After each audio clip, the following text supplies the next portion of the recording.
ಎಲ್ಲರಿಗೂ ಕಥಾಕನಜ ಯೂಟ್ಯೂಬ್ ಚಾನಲ್ಗೆ ಆತ್ಮೀಯವಾದ ಸ್ವಾಗತ.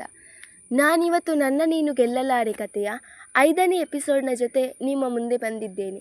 ಈ ಕತೆ ನಿಮಗೆ ಇಷ್ಟವಾಗಿದ್ದಲ್ಲಿ ಅಥವಾ ನೀವಿನ್ನು ಹೊಸದಾಗಿ ನಮ್ಮ ಚಾನಲನ್ನು ನೋಡ್ತಾ ಇದ್ದಲ್ಲಿ ತಪ್ಪದೆ ನಮ್ಮ ಚಾನಲನ್ನು ಸಬ್ಸ್ಕ್ರೈಬ್ ಮಾಡಿ. ಹಾಗೆ ಕಥೆಯ ಬಗ್ಗೆ ನಿಮ್ಮ ಅನಿಸಿಕೆಗಳನ್ನು ಕಮೆಂಟ್ ಸೆಕ್ಷನ್ನಲ್ಲಿ ತಿಳಿಸಿ. ಸರಿ ಕಣೆ, ಒಳ್ಳೆಯದಾಗಲಿ, ನೀನು ಯಾವತ್ತಿದ್ರೂ ಟಾಪರೇ, ಚೆನ್ನಾಗಿ ಬರಿ, ಬಾಯ್ ಎಂದು ಹೇಳಿ ಮಗಳಿಗೆ ಆಶೀರ್ವಾದ ಮಾಡಿದರು ಸುಧರ್ಮ ಸುಕನ್ಯಾ ದಂಪತಿ. ಅದಾಗಲೇ ಕಾಲೇಜಿನಲ್ಲಿ ಎಲ್ಲ ವಿದ್ಯಾರ್ಥಿಗಳು ಬಂದು ತಮ್ಮ ಎಕ್ಸಾಮ್ ಹಾಲ್ನಲ್ಲಿ ಕೂತಿದ್ದರು. ವರುಣ್ ವರ್ಷ ಕೂಡ ಒಂದೇ ಬೆಂಚ್ನಲ್ಲಿ ಅಕ್ಕಪಕ್ಕದಲ್ಲಿ ಕುಳಿತಿದ್ದರು. ಒಬ್ಬರಿಗೊಬ್ಬರನ್ನು ನೋಡಿಕೊಂಡ ಕೂಡಲೇ ಇಬ್ಬರು ಮುಖವನ್ನು ಸಿಂಡರಿಸಿಕೊಂಡರು. ಅವರ ಹಾಲ್ಗೆ ಅವರ ಕ್ಲಾಸ್ ಲೆಕ್ಚರ್ ಕಾಮೇಶ್ ರವರೇ ಬಂದು ಎಲ್ಲರಿಗೂ ಪೇಪರನ್ನು ಕೊಟ್ಟರು. ಏನು ಎಲ್ಲರೂ ಸೀರಿಯಸ್ ಆಗಿದ್ದೀರಾ? ಹೋ, ಎಕ್ಸಾಮ್ ಟೆನ್ಷನ್ ಅಲ್ವಾ? ಇರಲಿ, ಎಲ್ಲರೂ ಚೆನ್ನಾಗಿ ಬರೀರಿ, ಎನಿವೇ ಆಲ್ ದ ಬೆಸ್ಟ್ ಎಂದು ಹೇಳಿ ಮುಂದಿನ ಕುರ್ಚಿಯನ್ನು ಎಳೆದುಕೊಂಡು ಕುಳಿತುಕೊಂಡರು. ಎಲ್ಲರೂ ಕೂಡ ತಮ್ಮ ತಮ್ಮ ಹೆಸರನ್ನು ಬರೆದು ಪ್ರಶ್ನೆ ಪತ್ರಿಕೆಯನ್ನು ತುಂಬಿಸಲು ಪ್ರಾರಂಭಿಸಿದರು.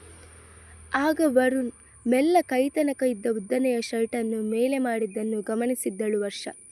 ಆಗಲೇ ಅವಳಿಗೆ ಗೊತ್ತಾಗಿದ್ದು, ಇವನು ಇಷ್ಟೊಂದು ಮಾರ್ಕ್ಸ್ ತಗೊಳ್ಳೋದು ಹೀಗ?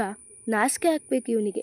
ಡಿಗ್ರಿಗೆ ಬಂದು ಈಗ ಕೂಡ ಚಿಕ್ಕ ಮಕ್ಕಳ ಥರ ಕೈಯಲ್ಲಿ ಕಾಲಲ್ಲಿ ಬರ್ಕೊಂಡು ಬಂದು ಕಾಪಿ ಹೊಡೆದು ಪಾಸಾಗೋದಕ್ಕೆ ಎಂದು ತನ್ನಲ್ಲಿ ಹೇಳಿಕೊಂಡು ತನ್ನ ಆನ್ಸರ್ ಶೀಟ್ನ ಕಡೆ ಗಮನ ಕೊಟ್ಟಳು. ಎಲ್ಲರೂ ಕೂಡ ಎಕ್ಸಾಮನ್ನು ಬರೆದು ಹೊರಗೆ ಬಂದರು. ಲೇ ವರ್ಷ, ಹೇಗಿತ್ತು ಎಕ್ಸಾಮ್ ಎಂದು ಕೇಳಿದಳು ಶರಣ್ಯ. ಅವಳಿಗೆ ಬಿಡೆ, ಯಾವಾಗಲೂ ಔಟ್ ಆಫ್ ಔಟೇ ಎಂದಳು ಭವ್ಯ. ಹಾಗೇನಿಲ್ಲ ಕಣ್ರೆ, ನನಗೆಷ್ಟು ಗೊತ್ತಿದೆಯೋ ಅಷ್ಟನ್ನು ಬರೆದಿದ್ದೀನಿ, ಆದರೆ ನನಗಂತೂ ಎಲ್ಲ ಎಕ್ಸಾಮ್ ಸುಲಭ ಇತ್ತು ಎಂದಳು ವರ್ಷ. ಹೌದಾ, ಹಾಗಿದ್ರೆ ಈ ಸಲನೂ ನೀನೇ ಟಾಪರ್ ಬಿಡು ಎಂದಳು ದಿವ್ಯ. ಅದು ಹೇಗೆ ಹೇಳ್ತೀಯಾ ಇವಳೇ ಟಾಪರ್ ಅಂತ? ಹುಡುಗರ ಕಡೆಯಿಂದ ವರುಣ್ ಇದ್ದಾನೆ, ಮರ್ತಿದ್ಯಾ ಎಂದಳು ರಚನಾ. ಹೌದು ಕಣೆ ವರ್ಷ, ವರುಣ್ ಕೂಡ ಕಲಿಯೋದಕ್ಕೆ ತುಂಬ ಹುಷಾರಿದ್ದಾನೆ. ಈ ಸಲ ಏನಾಗುತ್ತೆ ಅಂತ ಕಾದು ನೋಡಬೇಕು ಎಂದಳು ಶರಣ್ಯ. ಕಾದು ನೋಡೋದೆಲ್ಲ ಏನು ಬೇಕಾಗಿಲ್ಲ. ಒಂದು ವೇಳೆ ಅವನಿಗೆ ನನಗಿಂತ ಜಾಸ್ತಿ ಮಾರ್ಕ್ಸ್ ಬಂದಿದ್ದರೆ ನನಗೇನು ಬೇಜಾರಿಲ್ಲ. ಯಾಕೆ ಗೊತ್ತಾ, ಅವನು ಕಾಪಿ ಹೊಡೆದು ಬರೆಯೋದು, ಆದರೆ ನಾನು ನನ್ನ ಸ್ವಂತ ಪರಿಶ್ರಮದಿಂದ ಕಲಿತು ಬರೆಯೋದು ಎಂದಳು ವರ್ಷ. ಏನಂದೆ? ಅವನು ಕಾಪಿ ಮಾಡಿ ಎಕ್ಸಾಮ್ ಬರೆಯೋದ? ಹಾಗಿದ್ರೆ ಇವನು ರ್ಯಾಂಕ್ ಬರೋದು ಹೀಗ ಎಂದಳು ನಿಬ್ಬೆರಗಾಗಿ ರಚನಾ. ಹೌದು ಕಣ್ರೆ, ಎಕ್ಸಾಮ್ ಹಾಲ್ನಲ್ಲಿ ನನ್ನ ಹತ್ರನೇ ಅವನು ಕೂತ್ಕೊಳ್ಳೋದು. ನಾನು ನೋಡುವಾಗ ಕೈನ ಮೇಲಿದ್ದ ಟೀ ಶರ್ಟ್ನ ಮೇಲೆ ಮಾಡಿ ಕೈ ನೋಡಿ ಬರಿತಾ ಇದ್ದ. ಎಕ್ಸಾಮ್ ಹಾಲ್ಗೆ ಬರೋಕ್ಕೆ ಮುಂಚೆನೇ ಆನ್ಸರ್ನ ಕೈಯಲ್ಲಿ ಬರ್ಕೊಂಡು ಬಂದಿದ್ದ ಅವನು. ಎಂಥ ಚೈಲ್ಡೆ ಅವನು ಎಂದಳು ವರ್ಷ. ಹೌದೇನೆ, ತುಂಬ ಚಾಲಾಕಿ ಎಂದಳು ಭವ್ಯ. ಇರಲಿ ಬಿಡ್ರೆ, ಅವನೆಷ್ಟೇ ಚಾಲಾಕಿ ಆಗಿದ್ರೂ ನಮಗೇನು, ನಾವು ಕಷ್ಟಪಟ್ಟು ಓದಿದ್ದನ್ನು ಶ್ರದ್ಧೆಯಿಂದ ಬರೆದ್ರೆ ಆಯಿತು. ಸರಿ, ಈಗ ಮನೆಗೆ ಹೋಗೋಣ ಎಂದು ಹೇಳಿ ಎಲ್ಲರೂ ಹೊರಟರು. ಲೋ ಮಗ ವರುಣ್, ಹೇಗೋ ಇತ್ತು ಎಕ್ಸಾಮ್? ನಿಂಗೆ ಬಿಡೋ ಮಗ, ಈಸಿನೇ ಇರುತ್ತೆ. ಈ ಸಲ ಕಪ್ ನಮ್ಮದೇ ಎಂದನು ಗಿರೀಶ್. ಹೌದು ಕಣೋ, ನನಗಂತೂ ಎಕ್ಸಾಮ್ ಈಸಿಯಾಗೇ ಇತ್ತು. ಈ ಸಲ ನಾನೇ ಟಾಪರ್. ಆ ವರ್ಷನ ಹೇಗಾದರೂ ಮಾಡಿ ಹಿಂದೆ ಹಾಕ್ತೀನಿ ಎಂದನು ವರುಣ್ ಕೈಯನ್ನು ಹಿಸುಕಿಕೊಳ್ಳುತ್ತಾ. ನಂತರ ಅವರೆಲ್ಲರೂ ತಮ್ಮ ತಮ್ಮ ಮನೆ ಕಡೆ ಹೊರಟರು. ವರುಣ್ ಖುಷಿಯಿಂದ ಮನೆಯೊಳಗೆ ಕಾಲಿಟ್ಟನು. ಏನೋ ಮೊಮ್ಮಗನೇ, ತುಂಬ ಖುಷಿಯಲ್ಲಿದ್ದೀಯಾ? ಹೇಗಿತ್ತು ಎಕ್ಸಾಮ್ ಎಂದರು ದ್ವಾರಕನಾಥ್.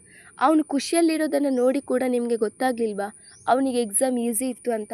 ಅಲ್ವೇನು ಮೊಮ್ಮಗನೇ ಎಂದರು ವರುಣ್ ಅಜ್ಜಿ Yashoda. Yes mister and Mrs Dwarakanath ಎಂದು ಹೇಳಿ ನಕ್ಕನು ವರುಣ್. ಕೊಡ್ತೀನಿ ನೋಡಿ ಇವಾಗ, ಅವರು ನಿನ್ನ ತಾತ ಕಣು, ಅವರನ್ನು ಹೆಸರು ಹಿಡಿದು ಕರಿತೀಯ ಎಂದರು ಯಶೋಧ. ಪೊಸೆಸಿವ್ನೆಸ್ ನಮ್ಮ ಅಜ್ಜಿಗೆ ಗಂಡನ ಮೇಲೆ. ಗಂಡನ ಹೆಸರು ಹಿಡಿದು ಕೂಗಿದ್ರೆ ಎಷ್ಟೊಂದು ಸಿಟ್ಟು ಬರುತ್ತಲ್ವ ಅಜ್ಜಿ ನಿನಗೆ? ಈಗಲೇ ಹೀಗೆ, ಇನ್ನು ಆವಾಗ ಹೇಗಿದ್ರು ನೀವು ಎಂದನು ವರುಣ್ ಹುಬ್ಬು ಹಾರಿಸಿ. ಯಶೋಧರವರು ನಾಚಿಕೊಳ್ಳುತ್ತಾ, ಥೂ ಹೋಗು ನೀನು ತಲೆಹರಟೆ ಎಂದು ಹೇಳಿದಾಗ, ಅಯ್ಯೋ ನಾಚಿಕೆನೇ ಅಜ್ಜಿಗೆ ಎಂದು ನಗುತ್ತಾ ರೂಮೊಳಗೆ ಹೋದರು ವರುಣ್. ಅಪ್ಪ, ಅಮ್ಮ ಎಂದು ಗಂಟಲು ಹರಿಯುವಂತೆ ಕೂಗಿಕೊಂಡು ಮನೆಗೆ ಬಂದಳು ವರ್ಷ. ಏನೇ ನಿಂದು, ಯಾಕಷ್ಟೊಂದು ಗಂಟಲು ಹರ್ಕೊಳ್ತಾ ಇದ್ದೀಯಾ? ಇಲ್ಲೇ ಇಲ್ವಾ ನಾನು ಎಂದಳು ಮಗಳನ್ನು ಕಂಡು ಸುಕನ್ಯಾ. ನೀನಿದ್ದೀಯಾ ಅಂತ ಗೊತ್ತಮ್ಮ, ಆದರೆ ಅಪ್ಪ ಎಲ್ಲೂ ಕಾಣಿಸ್ತಾ ಇಲ್ಲ ಎಂದಳು ವರ್ಷ ಆ ಕಡೆ ಈ ಕಡೆ ನೋಡುತ್ತಾ. ಅವರು ಪಕ್ಕದ ಮನೆಗೆ ಮಕ್ಕಳಿಗೆ ಟ್ಯೂಷನ್ ಹೇಳಿಕೊಡ್ತಾ ಇದ್ದಾರೆ. ಎಕ್ಸಾಮ್ ಹೇಗಿತ್ತು? ಇವತ್ತಿಗೆ ಎಕ್ಸಾಮ್ ಮುಗೀತಲ್ವಾ? ಕುಡಿಯೋದಕ್ಕೆ ಮಜ್ಜಿಗೆ ತರಲಾ ಎಂದರು ಸುಕನ್ಯಾ. ಹೂನಮ್ಮ, ಇವತ್ತು ಸ್ವಲ್ಪ ನೆಮ್ಮದಿ ಆಗ್ತಿದೆ. ಎಕ್ಸಾಮ್ ನಮಗೆ ಯಾವತ್ತಿದ್ರೂ ಈಸಿಯಾಗಿಯೇ ಇರುತ್ತೆ. ನನಗೆ ಬಾಯಾರಿಕೆ ಆಗ್ತಾಯಿದೆ, ಹೋಗಿ ಮಜ್ಜಿಗೆ ತಗೊಂಡು ಬಾ ಎಂದಳು ವರ್ಷ ಸೋಫಾದಲ್ಲಿ ಕುಕ್ಕರಿಸುತ್ತಾ. ಹಾಂ ಬಂದೆ ಎಂದು ಹೇಳಿ ಅಡುಗೆ ಕೋಣೆಯಿಂದ ಮಜ್ಜಿಗೆ ಲೋಟವನ್ನು ಹಿಡಿದುಕೊಂಡು ಬಂದರು ಸುಕನ್ಯಾ. ತಗೋ ಕುಡಿ. ಅಷ್ಟರಲ್ಲೇ ಸುಧರ್ಮನವರು ಕೂಡ ಟ್ಯೂಷನ್ ಮುಗಿಸಿ ಮನೆಗೆ ಬಂದರು. ಓ ಮಗಳೇ, ಬಂದ್ಯಾ ಪುಟ್ಟ? ಮತ್ತೆ ಹೇಗಿತ್ತಮ್ಮ ಎಕ್ಸಾಮ್? ಎಲ್ಲ ಚೆನ್ನಾಗಿ ಬರ್ದಿಯಾ ಎಂದು ಪ್ರೀತಿ ಬೆರೆತ ಮಾತಿನಿಂದ ಕೇಳಿದಳು ಸುಧರ್ಮ. ಹೂನಪ್ಪ, ಇವತ್ತಿನವರೆಗೆ ಆದ ಎಕ್ಸಾಮ್ ಎಲ್ಲ ಈಸಿ ಇತ್ತು. ನೋಡ್ತಾ ಇರು, ಈ ಸಲ ನಿನ್ನ ಮಗಳೇ ಕಾಲೇಜ್ಗೆ ಫಸ್ಟ್ ಬರ್ತಾಳೆ, ಅದರಲ್ಲಿ ಡೌಟೇ ಬೇಡ ಎಂದಳು ಘಟಘಟನೆ ಮಜ್ಜಿಗೆಯನ್ನು ಕುಡಿಯುತ್ತಾ. ರೀ, ನಿಮಗೇನಾದರೂ ತರಲಾ? ಮಜ್ಜಿಗೆ ಕುಡಿತೀರಾ ಎಂದರು ಸುಕನ್ಯಾ. ಬೇಡ ಕಣೆ, ಮಜ್ಜಿಗೆ ಏನು ಬೇಡ, ನಾನು ಸ್ವಲ್ಪ ಮಲಗ್ತೀನಿ, ಸುಸ್ತಾಗ್ತಿದೆ. ಮಗಳೇ ವರ್ಷ, ನೀನು ಕೂಡ ಸ್ವಲ್ಪ ರೆಸ್ಟ್ ಮಾಡು. ಮೊನ್ನೆಯಿಂದ ರಾತ್ರಿ ಇಡೀ ನಿದ್ದೆಗೆಟ್ಟು ಓದಿದೀಯಾ? ಈಗಲಾದರೂ ಸ್ವಲ್ಪ ನಿದ್ದೆ ಮಾಡು, ನಿದ್ದೆ ಕೆಟ್ಟರೆ ಆರೋಗ್ಯ ಹಾಳಾಗುತ್ತೆ ಎಂದರು ಸುಧರ್ಮ. ಸರಿನಪ್ಪ, ನಾನು ಫ್ರೆಶ್ ಅಪ್ ಆಗಿ ಸ್ವಲ್ಪ ರೆಸ್ಟ್ ತಗೊಳ್ತೀನಿ ಎಂದು ಹೇಳಿ ಕೋಣೆಗೆ ಹೋದ ವರ್ಷ ಬಟ್ಟೆಯನ್ನು ಬದಲಾಯಿಸಿ ಮುಖ ತೊಳೆದು ಮಂಚದ ಮೇಲೆ ಉರುಳಿಕೊಂಡಳು. ಫ್ಯಾನ್ನ ಗಾಳಿಗೆ ಚೆನ್ನಾಗಿಯೇ ನಿದ್ದೆ ಹತ್ತಿತ್ತು ಅವಳಿಗೆ. ಈ ಕಡೆ ಕೆಲಸದ ನಿಮಿತ್ತವಾಗಿ ಹೊರಗೆ ಹೋಗಿದ್ದ ಸುಧೀಂದ್ರರವರು ಮನೆಗೆ ಬಂದರು. ಮಮ್ಮಿ, ಡ್ಯಾಡ್ ಬಂದರು ಎಂದು ಹೇಳಿ ತಂದೆಯ ಕೈ ಹಿಡಿದುಕೊಂಡಳು ಸಾರಿಕಾ. ರೀ, ಬಂದ್ರ? ಇರಿ, ಏನಾದರೂ ತಣ್ಣಗೆ ಕುಡಿಯೋದಕ್ಕೆ ತರ್ತೀನಿ ಎಂದು ಹೇಳುತ್ತಾ ಅಡುಗೆ ಮನೆಗೆ ಹೋಗಿ ಜ್ಯೂಸ್ನ ಲೋಟವನ್ನು ಹಿಡಿದುಕೊಂಡು ಬಂದರು ಸುನೇತ್ರ. ರೀ, ತಗೊಳ್ಳಿ. ಜ್ಯೂಸ್ನ ಲೋಟವನ್ನು ತೆಗೆದುಕೊಳ್ಳುತ್ತಾ, ಸುನೇತ್ರ, ವರುಣ್ ಬಂದ? ಎಕ್ಸಾಮ್ ಹೇಗಿತ್ತಂತೆ? ಚೆನ್ನಾಗಿ ಬರೆದಿದ್ದಾನ ಎಂದು ಕೇಳಿದರು ಸುಧೀಂದ್ರ. ಹ್ಞೂ ಕಣೋ ಸುದ್ದಿ, ಅದರ ಬಗ್ಗೆ ನಿಂಗೆ ಅನುಮಾನನೇ ಬೇಡ. ಅವನು ನನ್ನ ಮೊಮ್ಮಗ, ಎಲ್ಲದರಲ್ಲೂ ಫಸ್ಟ್ ಎಂದು ಹೆಮ್ಮೆಯಿಂದ ಹೇಳಿದರು ದ್ವಾರಕಾನಾಥ್. ಅಂದಹಾಗೆ ಎಲ್ಲಿ ಅವನು? ಕಾಣಿಸ್ತಾನಿಲ್ಲ. ಹೊರಗಡೆ ಏನಾದರೂ ಹೋದ್ನಾ ಹೇಗೆ ಎಂದು ಕೇಳಿದರು ಸುಧೀಂದ್ರ. ಇಲ್ಲ ರೀ, ಅವನು ಈಗಷ್ಟೇ ಬಂದವನೇ ಅವನ ರೂಮಿಗೆ ಹೋದ, ರೆಸ್ಟ್ ಮಾಡ್ತಾ ಇದ್ದಾನೆ. ಇನ್ನು ರಾತ್ರಿ ಊಟಕ್ಕೇನೆ ಅವನ ಮುಖದರ್ಶನ ನಮಗೆಲ್ಲ, ನಿಮಗೂ ಗೊತ್ತಿದೆ ಅಲ್ವಾ.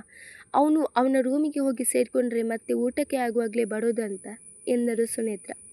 ಅದು ಹೌದು ಕಣೆ, ಮಲಗಲಿ ಬಿಡು ಪಾಪ, ಮೊನ್ನೆ ಎಲ್ಲ ನಿದ್ದೆಗೆಟ್ಟು ಓದಿದ್ದಾನೆ, ಅದಕ್ಕೆ ಈಗ ಮಲಗಿದ್ದಾನೆ ಅನಿಸುತ್ತೆ. ಮಲಗಲಿ ಎಂದು ಹೇಳಿ ಸುಧೀಂದ್ರರವರು ತಮ್ಮ ಕೋಣೆಗೆ ಹೋದರು. ಹೌದೌದು, ಇವನು ನಿದ್ದೆಗೆಟ್ಟು ಓದಿ ಪಾಸಾದರೆ ಪ್ರಳಯನೇ ಆಗೋಗುತ್ತೆ.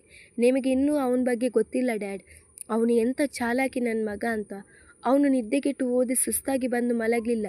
ಸುಸ್ತಾಗೋದಕ್ಕೆ ಅವನು ನಿದ್ದೆಗೆಟ್ಟು ಓದಿದ್ರೆ ತಾನೆ. ಅದೇನು ಕಿತಾಪತಿ ಮಾಡಿ ಎಕ್ಸಾಮ್ ಬರೆದು ಬಂದಿದ್ದಾನೋ ಏನು. ಈಗ ರೂಮ್ ಲಾಕ್ ಮಾಡಿ ಸಾಂಗ್ ಕೇಳ್ತಾ ಡ್ಯಾನ್ಸ್ ಮಾಡ್ತಾ ಇರ್ತಾನೆ ಎಂದು ತನ್ನಷ್ಟಕ್ಕೆ ಹೇಳಿಕೊಂಡು ತನ್ನ ಕೋಣೆಯತ್ತ ಮುಖ ಮಾಡಿದಳು ಸಾರಿಕಾ. ವರ್ಷ, ಎದ್ದೇಳಮ್ಮ, ಗಂಟೆ 6 ಆಯಿತು. ಎದ್ದು ಹೋಗಿ ಟೆರೆಸ್ ಮೇಲೆ ಹಾಕಿದ ಬಟ್ಟೆನ ತಂದು ಮಡಚಿಡು. ಆಮೇಲೆ ಹೋಗಿ ಸ್ನಾನ ಮಾಡ್ಕೊಂಡು ಬಾ, ಒಟ್ಟಿಗೆ ಊಟ ಮಾಡೋಣ ಮತ್ತೆ. ಎದ್ದೇಳು ಎಂದರು ಸುಕನ್ಯಾ. ಬಾಯಿ ಆಕಲಿಸುತ್ತೆ, ಮೈ ಮುರಿಯುತ್ತೆ ಎದ್ದು ಕೂತ ವರ್ಷ. ಸರಿನಮ್ಮ, ಬಟ್ಟೆ ತಾನೆ ತರ್ತೀನಿ. ಅದು ಹೌದು, ಇವತ್ತು ರಾತ್ರಿಗೆ ಅದೇನು ಸ್ಪೆಷಲ್ ಅಡುಗೆ ಮಾಡ್ತಿದ್ದೀಯಾ ಎಂದು ಹೇಳುತ್ತಾ ಅಡುಗೆ ಕೋಣೆಯೊಳಗೆ ಹೆಜ್ಜೆ ಇಟ್ಟಳು. ಬೆಂಡೆಕಾಯಿ ಪಲ್ಯ, ಅನ್ನ ಮತ್ತು ಸೌತೆಕಾಯಿ ಸಾಂಬಾರು ಮಾಡಿದ್ದೀನಿ ಎಂದರು ಸುಕನ್ಯಾ ಪಾತ್ರೆ ತೊಳೆಯುತ್ತಾ. ಥೂ, ಏನಮ್ಮ ನೀನು, ಯಾವಾಗ ನೋಡಿದರೂ ಬೆಂಡೆಕಾಯಿ, ಪಡವಲಕಾಯಿ, ಸೌತೆಕಾಯಿ ಅಂತಿರ್ತೀಯಲ್ಲ. ಅದನ್ನು ಬಿಟ್ಟು ಬೇರೇನೂ ಅಡುಗೆ ಮಾಡೋದಕ್ಕೆ ಬರೋದಲ್ವ ನಿನಗೆ? ತವ್ರ ಮನೇಲಿ ನಿನಗೆ ಅಜ್ಜಿ ಬೇರೆ ಯಾವ ಅಡುಗೆನೂ ಹೇಳಿಕೊಟ್ಟಿಲ್ವಾ ಎಂದಳು ವರ್ಷ ಮುಖ ಸಿಂಡರಿಸಿಕೊಳ್ಳುತ್ತಾ. ಸಾಕು, ಅತಿಯಾಯಿತು ನಿಂದು. ಅಡುಗೆ ಬಗ್ಗೆ ನನಗೆ ನೀನು ಹೇಳಿಕೊಡೋಕ್ಕೆ ಬರಬೇಡ. ನಾಳೆ ನೀನು ಗಂಡನ ಮನೆಗೆ ಹೋಗ್ತೀಯಲ್ಲ, ಆಗ ಅದೆಷ್ಟು ಚೆನ್ನಾಗಿ ಅಡುಗೆ ಮಾಡಿ ಬಡಿಸ್ತೀಯ ಅಂತ ನಾನು ನೋಡ್ತೀನಿ. ಈಗ ಮೊದಲು ಹೋಗಿ ಮೇಲಿಂದ ಬಟ್ಟೆ ತಂದು ಮಡಚಿಡು ಎಂದರು ಸುಕನ್ಯಾ. ಅಯ್ಯೋ ಆಯ್ತಮ್ಮ, ಸರಿ ಬಿಡು, ನಾನು ಹೋಗಿ ಮೇಲಿಂದ ಬಟ್ಟೆ ತರ್ತೀನಿ ಎಂದು ಹೇಳಿ ಟೆರೆಸ್ ಮೇಲೆ ಹೋದಳು. ಬಟ್ಟೆಯನ್ನು ತಂದು ಎಲ್ಲ ನೀಟಾಗಿ ಮಡಚಿಟ್ಟು ಸ್ನಾನ ಮಾಡಿಕೊಂಡೇ ಬಂದಳು ವರ್ಷ. ರೀ, ಬನ್ನಿ ಊಟಕ್ಕೆ, ಊಟ ರೆಡಿಯಾಗಿದ್ದೆ ಎಂದರು ಸುಕನ್ಯಾ. ಅವರ ಕೂಗಿಗೆ ಓಗೊಟ್ಟು ಸುಧರ್ಮ ವರ್ಷ ಇಬ್ಬರು ಡೈನಿಂಗ್ ಟೇಬಲ್ನ ಬಳಿ ಬಂದರು. ಇಬ್ಬರಿಗೂ ತಟ್ಟೆಗೆ ಅನ್ನ ಸಾಂಬಾರು ಬಡಿಸಿ ಮುಂದಿಟ್ಟರು ಸುಕನ್ಯಾ. ಮತ್ತೆ ಪುಟ್ಟ, ಡಿಗ್ರಿ ಆದಮೇಲೆ ಏನು ಮಾಡಬೇಕಂತಿದ್ದೀಯಾ ಎಂದು ಕೇಳಿದಳು ಸುಧರ್ಮ.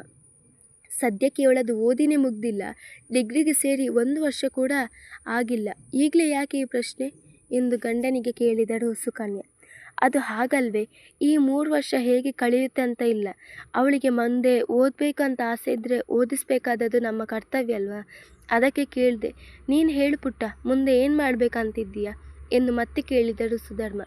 ಸದ್ಯಕ್ಕೆ ಏನು ಪ್ಲ್ಯಾನ್ ಮಾಡಿಲ್ಲಪ್ಪ, ಆದರೆ ಒಮ್ಮೊಮ್ಮೆ ಅನಿಸುತ್ತೆ BSc ಆದಮೇಲೆ MSc ಮಾಡೋಣಂತ ಎಂದಳು ಊಟ ಮಾಡುತ್ತಿದ್ದ ವರ್ಷ.